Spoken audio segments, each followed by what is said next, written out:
வணக்கம்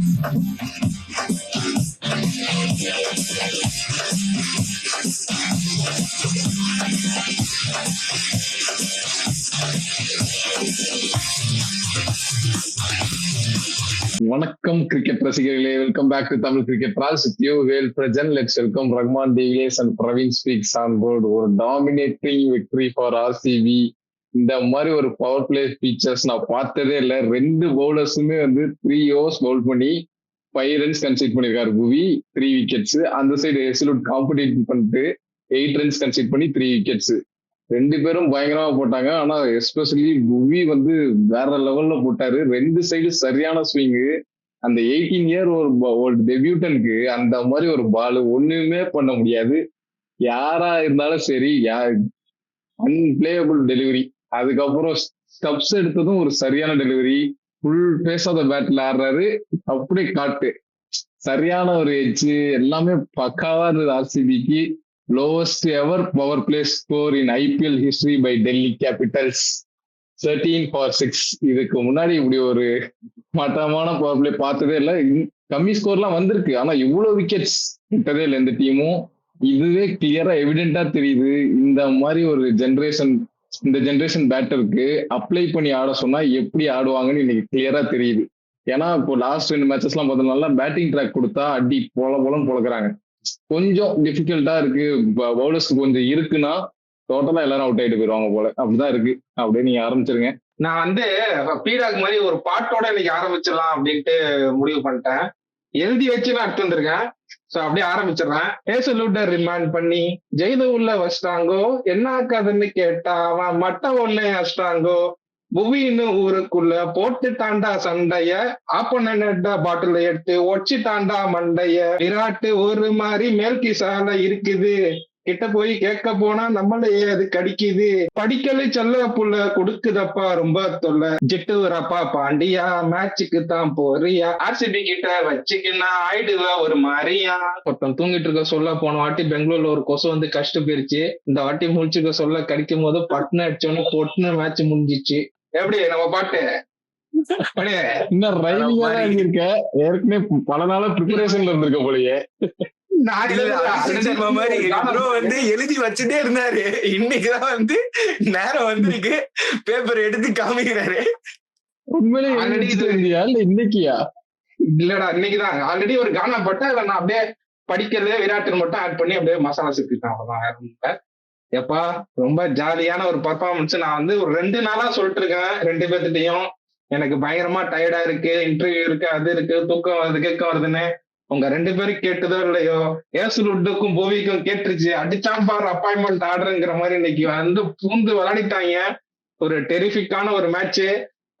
சொல்றதுக்கே வார்த்தை இல்ல. டூ குட் ஃபார் டிசி பிளேயர்ஸ்ங்கிற மாதிரி தான் தெரிஞ்சது. ஒரு சைடு ஹேசல்வுட், ஒரு சைடு புவி.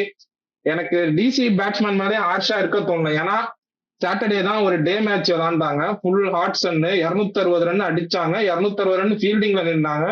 செம்ம டயர்டிங்கா இருந்திருக்கும் யாருக்கான. இப்ப கேஎல் ராகுல் மாதிரி ஒரு பேட்ஸ்மேனுக்கும் சரியான டயர்டிங்கா இருந்திருக்கும்.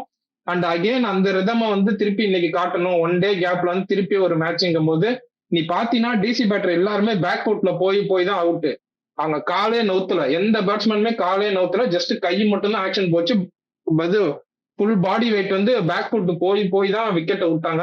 It's clearly visible. அவங்க ஃபுல்லாவே இன்னைக்கு டயர்டா இருந்தாங்க. நம்ம அந்த ஓப்பனிங் யங்ஸ்டர் கூட எதுவும் சொல்ல முடியாது. இன்னைக்கு ரன்ஸ் அடிச்ச ஒரே பிளேயர் அபிஷேக் போரல். போன மேட்ச் விளையாடாத அந்த பிளேயர்.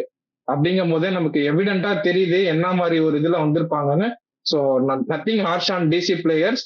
ஆர்சிபி சும்மா டாமினேட்டிங்கா அடிச்சு தூக்கிட்டாங்க. இதை ஆர்சிபி பயங்கரமா கேபிட்டலைஸ் பண்ணி போட்டு தாக்கிட்டாங்க. சொன்னாலும் அவங்க டயர்டா இருந்தாலுமே இது மத்த பவுலிங் அட்டாக் இதே பண்ணிருப்பாங்க அப்படின்னு தெரியல. அங்க பண்ணது யாரு? 2மே பெரிய பேரு. அதுவும் புவிலாம் டைம் அகெயின் இப்ப என்ன சொல்ல வராருன்னே தெரியல. செலக்டர்ஸ் எல்லாம் உண்மையா பாக்கணும்ன்ற மாதிரி தான் அவர் பெர்ஃபார்ம் பண்ணிட்டே இருக்காரு. என்னதான் ஏஜ், அவரோட பேஸ் நிறைய கன்சர்ன் இருந்தாலும் இன்னைக்கு போட்டப்ப இன்னைக்குதான் அந்த கரெக்டா இருக்கு. ஓஜி இஸ் பேக்கடி அப்படின்னாங்கல்ல, அது இன்னைக்கு புவிக்கு தான் கரெக்டா இருந்தது. ஃபர்ஸ்ட் பால் போட்டாரு இல்ல, க்ளூலெஸ் பேட்ஸ்மேனு. அவரு யங்ஸ்டர் தான், பட் இருந்தாலும் புவியை பேஸ் பண்றப்ப எவ்வளவு கஷ்டமா இருக்குன்றது இன்னைக்கு அவர் ஒரு யங்ஸ்டர் மாதிரி ஒரு ஆள்லாம் அவருக்கு புவி கூட்டு பவுலிங் போட வச்சா இப்படிதான் பண்ணுவாருன்ற மாதிரி அவர் பண்ணாரு.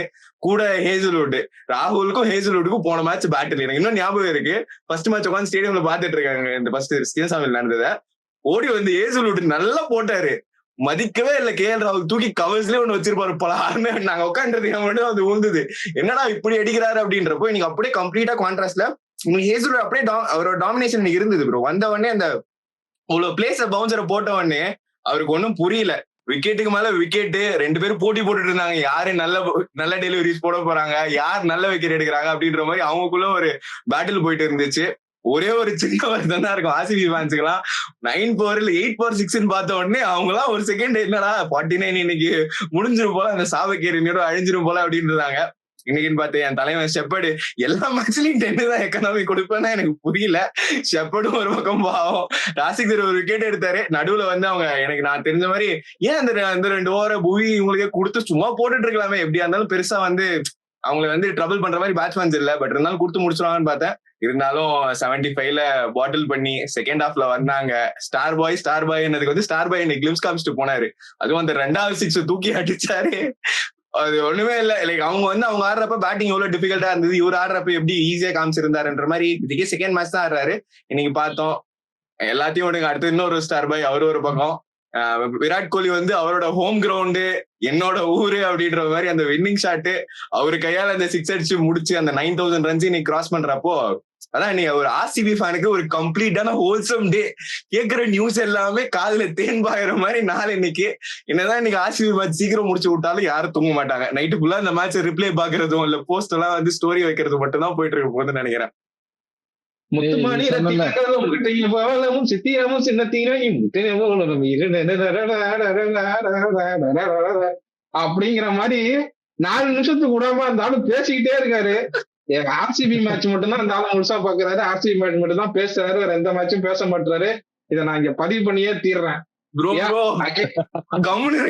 ஏற்கனவே சிஎஸ்கே பசங்க இந்த பாட்டை உங்களை வந்து இந்த ஃபர்ஸ்ட் இன்னிங்ஸ் ஆர்சிபியோட பவுலிங்கும் டெல்லியோட பேட்டிங்க பத்தி பேசணும்னா மொத்த மேட்சையும் சம்மரைஸ் பண்ணி ஆர்சிபி கோலி வந்து ஷாட் அடிச்சாரு முடிச்சாரு, டெல்லி அவரோட ஹோம் கிரவுண்டு 7 நிமிஷத்துலயே வீடியோ முடிக்கிற அளவு பேசுறீங்க. எத்தனை நாள் எங்க கூட போனீங்க? இது டெல்லி பேட்டர்ஸ் வந்து டயர்டுன்னு, நான் டயர்டுன்றத வந்து கொஞ்சம் அக்செப்ட் பண்ணிக்க மாட்டேன். 1 டே ரெஸ்ட் இருந்தது சண்டே, இன்னைக்கும் வந்து ஒரு ½ டே ரெஸ்ட் இருந்ததுன்னு வச்சுக்கோயேன். அவங்க வந்து வேணா நீ இப்படி சொல்லலாம் 260 அடிச்சு அதை டிஃபெண்ட் பண்ண முடியாம தோத்துட்டாங்கல்ல, அந்த கான்பிடன்ஸ் லெவல் வந்து கம்மியா இருக்கு. கொஞ்சம் கூட அட்டாக்கிங்கா எப்படி சொல்றது, ஒரு நீ சொல்ற மாதிரி பேக் ஃபுட்லயே இருந்தாங்க, வெயிட் பண்ணிட்டே இருந்தாங்கன்னு சொல்றல, அந்த மாதிரி பெர்ஸ்பெக்டிவ்ல வேணா எடுத்துக்கலாம். பட் டயர்டுன்னு நீ ஒரு மேட்சுக்கு கிரவுண்டுக்குள்ள வந்து பேட்டிங் ஆட வந்து டயர்டு அதனால அவுட் ஆயிட்டு போயிட்டேன்னா சொன்னா யாருமே ஏத்துக்க மாட்டாங்க. அந்த சைடு வந்து புவி ஹேஸ்வுட் கம்ப்ளீட்லி டாமினண்டா பவுலிங் போட்டாங்க. செம அசிஸ்ட் இருந்ததுடா புவிக்கெல்லாம். 2 சைடும் பயங்கரமா ஸ்விங் ஆச்சு. அந்த இன்கமிங் யார்க்கர்லாம் சத்தியமா யாராலையும் ஃபேஸ் பண்ணிக்க முடியாது. ஒன்னும் எல்பிடபிள்யூ வாங்கியிருப்பாங்க, இல்லாட்டி போல்டு, 2ல 1. அது ஆப்வியஸா போயிருச்சு. அதுக்கப்புறம் வந்து எல்லார் மேலேயும் ப்ரெஷர். ஆப்வியஸா என்ன பெரிய ப்ரெஷர் வந்துருச்சுன்னா கேஎல் ராகுல் மாதிரி ஒரு பிளேயர் அவுட் ஆயிட்டு போனதுதான். அவர் ஒரு தப்பு பண்ணிட்டாரு. ஏசிலோட ஃபர்ஸ்ட் பாலே அட்டாக்கிங் ஆப்ஷன் எடுத்துக்க கூடாது. பால் மேல போடுறாரா இல்ல ஷார்ட் பிச்சா போடுறாரா இல்ல குட் லென்த்ல போறாரான்னு கூட பார்க்காம ஒரு பேட்டை ஒண்ணும் முடிவு பண்ணிட்டாரு. ஸோ அவர் விக்கெட் விழுந்தாலும் கம்ப்ளீட்டா ப்ரெஷர் வந்து டெல்லி பேட்டிங்ல வந்துருச்சு. டெல்லி வந்து கண்டிப்பா போராதான் அப்ளை பண்ணி ஆடினாங்கன்னு சொல்லி ஆகணும். ஏன்னா ஒரு பேட்டர் கூட ரெஸ்பான்சிபிலிட்டி எடுத்து ஆடல. நான் நிதிஷ் ராணா டைம் எடுக்கிறத பார்த்தா ஒரு 100க்காவது கொண்டு வந்து விட்டுட்டு போவார்னு நினைச்சேன், அதுவும் இல்லை. ஸோ போரான இது ஓவராலா சொல்லணும்னா நான் வந்து இந்த மேட்சை கம்ப்ளீட்டா என்ஜாய் பண்ணேன். பவுலிங் டாமினன்ஸ் ஸோ ரொம்ப நல்லா இருந்துச்சு பார்க்க. அந்த சாட்டர்டே 2 மேட்சை பார்த்துட்டு இந்த மாதிரி மேட்ச் எல்லாம் பார்க்க ரொம்பவே சூப்பரா இருந்துச்சு. அதுவும் இல்லாம புவி அந்த பர்பிள் கேப் ஃபர்ஸ்ட் இன்னிங்ஸ் முடிஞ்சதும் போட்டிருந்தாரு. ஒரு அந்த 2015 அந்த அந்த அந்த இதெல்லாம் அப்படியே கண்ணு முன்னாடி வந்துட்டு போகுது. எஸ்ஆர்ஹெச்க்கு பர்பிள் கேப் போட்டு வந்து பேசிட்டு இருப்பாரு. ஸோ அந்த அளவுக்கு சூப்பரா இருந்துச்சு. இன்னொன்னு என்னன்னா 49க்கு கண்டிப்பா இன்னும் ஒரு எக்ஸ்ட்ரா எஃபோர்ட் போட்டு புஷ் பண்ணிருந்தீங்கன்னா மடக்கிருக்கலாம் எனக்கு தோணுது. ஆனஸ்டா சொல்லணும்னா நீ வேணா சொல்லலாம் பேட்டர்ஸ் வந்து கொஞ்சம் பட ஆரம்பிச்சிருச்சுன்னா நீ உன்னோட 6th பவுலர் கொடுத்து விக்கெட் எடுக்க முடியுமா? உன்னோட மெயின் பவுலர் போட்டாதான் விக்கெட் எடுக்க முடியும். நீ புஷ் பண்ணிருக்கணும். விராட் கோலியே அங்க ஸ்டெம்ப் மைக்கில் கேட்டுச்சு. விராட் கோலியே சொன்னாரு we have heard enough. So இந்த விக்கெட் எடுங்க, 49க்குள்ள அவங்கள முடிக்க பாருங்க அப்படின்னா விராட் கோலியே சொன்ன மாதிரி ஸ்டெம்ப் மைக்ல வந்திருக்கு. ஸோ ஆப்வியஸா ஒரு ட்ரை பண்ணிக்கலாம், ஒரு புஷ் பண்ணிருக்கலாம் தேவையில்லாம ஷெப்பர்டுக்கு போட்டு. ஷெப்பர்டுக்கு வந்து நீங்க இந்த மேட்ச் பவுலிங் கொடுத்து பூஸ்ட் பண்ணுன்ற எண்ணம்லாம் ஓகே, என்னால ஏத்துக்க முடியுது. பட் இந்த 49க்குள்ள ஒரு சான்ஸ் எடுத்துட்டு 49 கிராஸ் பண்ணதுக்கு அப்புறம் நீ எத்தனை ஓவரானா கொடு, அடுத்தடுத்து டேண்டம்ல கூட போட்டு அவரை போட்டு விடுங்க, அதெல்லாம் பிரச்சனை இல்லை. பட் அந்த சான்ஸ் எடுத்துருக்கலாம். ஏன்னா ரொம்ப நாளா பேசிட்டு இருக்காங்க எல்லாருமே 49. அதை வச்சுதான் இப்போ ஆர்சிபியை பிளாக் பண்ற ஒரே பாயிண்ட் அதுதான். இந்த கார்ஸும் வந்து முடிச்சிருந்தீங்கன்னா நல்லா இருந்திருக்கும், என்னோட ஃபீலிங் அது. இல்ல கரெக்ட் தான், அக்செப்டட் பாயிண்ட் தான். அவங்க என்ன நினைச்சிருப்பாங்க, எனக்கு தெரிஞ்சு ரஜத் மைண்ட்ல அது ஓடி இருக்காதோ அப்படின்ட்டு எனக்கு தோணுது. அந்த 49 அதெல்லாம் ஓடாம இந்த மேட்சுக்கு என்ன தேவையோ அதை யூஸ் பண்ணா, ஒருவேளை பார்ட்னர்ஷிப் ஸ்டிச் ஆச்சுன்னா கடைசியா யூஸ் பண்ணிக்கலாம், அந்த மாதிரி யோசிச்சாரான்னு தெரியல. விக்கெட்டுக்கு போயிருந்தா எனக்கு வந்து ஹேசல்வுட் புவி கொடுக்கறத விட சுயாஸ் கையிலையும் குர்னால் கையிலையும் பந்த கொடுத்துருக்கணும். ஏன்னா பால் சாஃப்ட் ஆயிருச்சு, நல்லா மீட் பண்ண ஆரம்பிச்சிட்டாங்க. புவியோட லாஸ்ட் ஓவரும் சரி, ஹேசல்வுட்டோட லாஸ்ட் ஓவரும் சரி, ஓரளவுக்கு மீட் பண்ணாங்க ரெண்டு பேட்ஸ்மேனும். அப்படிங்கும் போது சுயாஸ் வந்தா கண்டிப்பா சவுத் ஆப்பிரிக்கன் பிளேயர்ஸ் பேக் ஃபுட்ல போய் தான் ஆடுவாங்க. சுயாஸ் வந்தா மில்லர் கண்டிப்பா எடுத்திருப்பாரு. அதே மாதிரி பிச்சிலையும் ஸ்பின்னுக்கு நல்ல அசிஸ்ட் இருந்துச்சு. சுயாஸ் போட்டிருந்தாலும் நல்லா இருந்திருக்கும், குர்னால் போட்டிருந்தாலும் நல்லா இருந்திருக்கும். பட் ரொமாரியோ நீ சொல்ற மாதிரி இந்த கான்பிடன்ஸ் கொடுக்கணும்னு தான் போட்டாங்க. Okay, it's all part and parcel of the game. இதை ஒண்ணுதானே வச்சு பேசுறாங்க, அதுக்கு அதை பேசுற ஆப்பர்ச்சுனிட்டியாவது கொடுத்துருவோம் அப்படிங்கிற மாதிரி தான். நீங்க எவ்வளோ ஸ்டேடியத்துக்கு இவங்க அந்த சைடு பார்த்தா, பெங்களூர்ல பார்த்தா அவனுங்க ஸ்டேடியத்துக்கு வெளில நின்று அங்க கதறிட்டு இருக்காங்க. இங்க பார்த்தா நேத்து ஒருத்தன் ஸ்டேடியத்துக்கு வெளில நின்று கதறிட்டு இருக்கானுங்க. சரி, இதை ஒண்ணு வச்சுதானே கதறீங்க. அவங்க வந்து அந்த 2016-17 ஜெர்சின்னு அவங்க கதறுவானுங்க. இங்க அவனுங்க வந்து இன்னும் 49 கதறுவானுங்க. ஸோ ரெண்டு சைடு ஏதாவது ஒண்ணு இருந்துட்டு போகுது அப்படின்ட்டு கொடுத்த மாதிரி இருந்துட்டு போகுது அது. இதெல்லாம் அழிக்க முடியாது. அதுவும் இந்த இம்பாக்ட் பிளேயர் ரூல் வந்ததுக்கு அப்புறம் 49 எல்லாம் என்னைக்குமே பீட் பண்ண முடியாது. நான் ஏன்னா இப்ப எழுதி கையெழுத்து போட்டு தரேன், 49 will be never breaked அப்படிங்கிற மாதிரி தான் இருக்கு. ஹையஸ்ட் ஸ்கோர் பிரேக் பண்ணிடுவாங்க, லோயஸ்ட்னா பிரேக் பண்ண முடியாது. அதுவும் இந்த இம்பாக்ட் பிளேயர் ரூல் வந்து ஆல்ரெடி வந்து டீம்ல 8 பேட்ஸ்மேன் ஆடுறாங்க. அப்படி ஏதாவது ஒரு ட்ரபுள் ஆச்சுன்னா 9ஆவதா ஒரு ஆளை தூக்கிட்டு வந்து ஆடுறாங்க போது 9 பேட்ஸ்மேன் ஆடும் போது 49 it's never going to break again. It's going to be there for RCB. அந்த ரெக்கார்டையும் வச்சுக்கிட்டோம், அவ்வளவுதான். ப்ரோ இன்னைக்கும் நீங்க பாத்தீங்கன்னா நீங்க சொல்ற மாதிரி இம்பாக்ட் பிளேயர் இல்லைன்னா டிசியோட மொத்த டோட்டல் 45 தான்.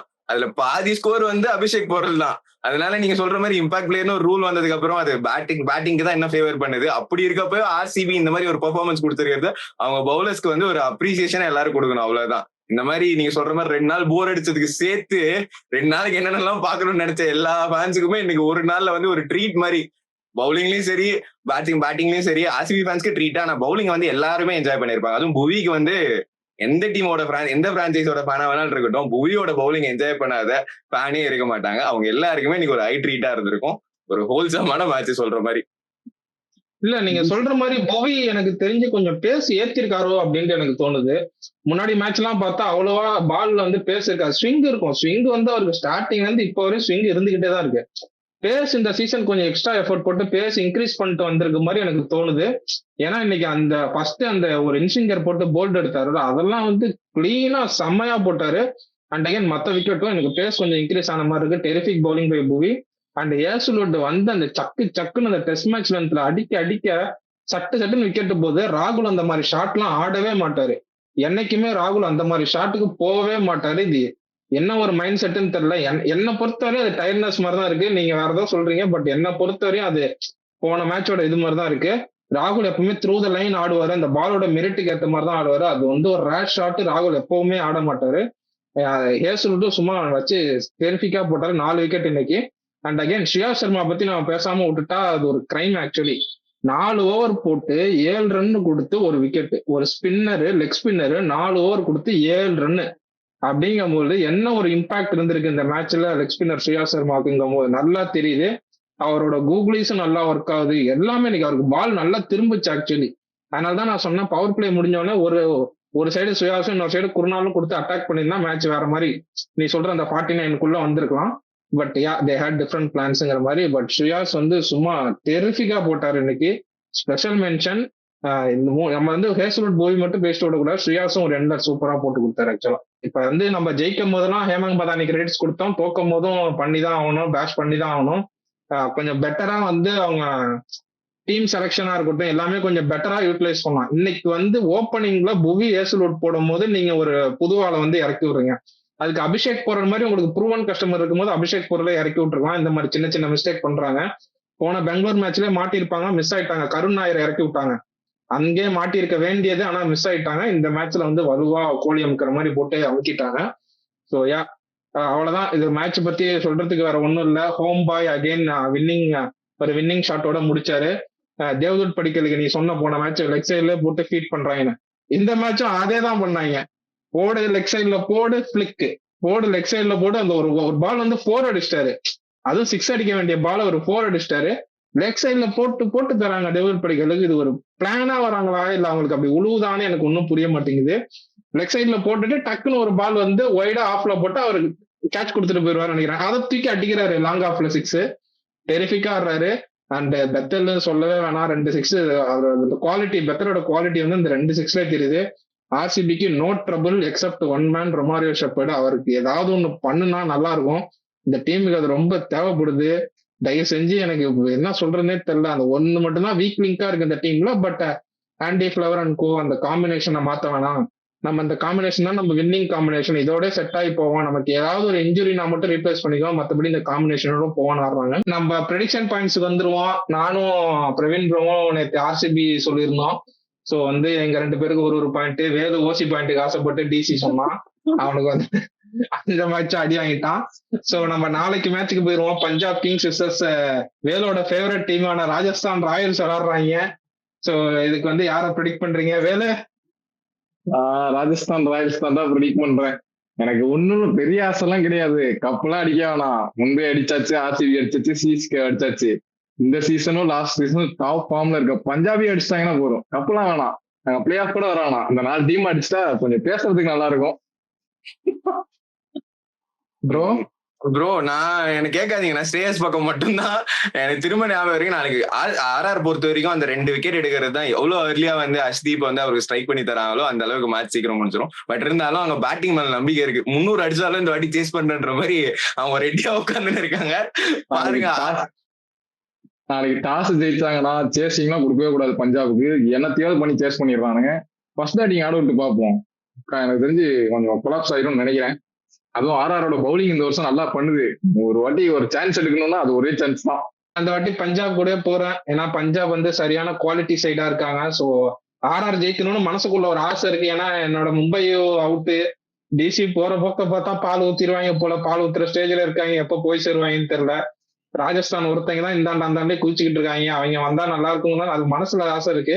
ஆனா குவாலிட்டி சைடு பார்க்கும்போது பஞ்சாப் எங்கேயோ இருக்கானுங்க. So I am going with Punjab. RR ஜெயிச்சாலும் சந்தோஷம், பஞ்சாப் ஜெயிச்சாலும். ஆர்ஆர் ஜெயிச்சா சந்தோஷம், பஞ்சாப் ஜெயிச்சா ஒரு பாயிண்ட் கிடைக்கும். So I am going with Punjab. நாளைக்கு கிடைக்கிறா எனக்கு அந்த ஓசி பாயிண்ட். அடுத்துக்கா.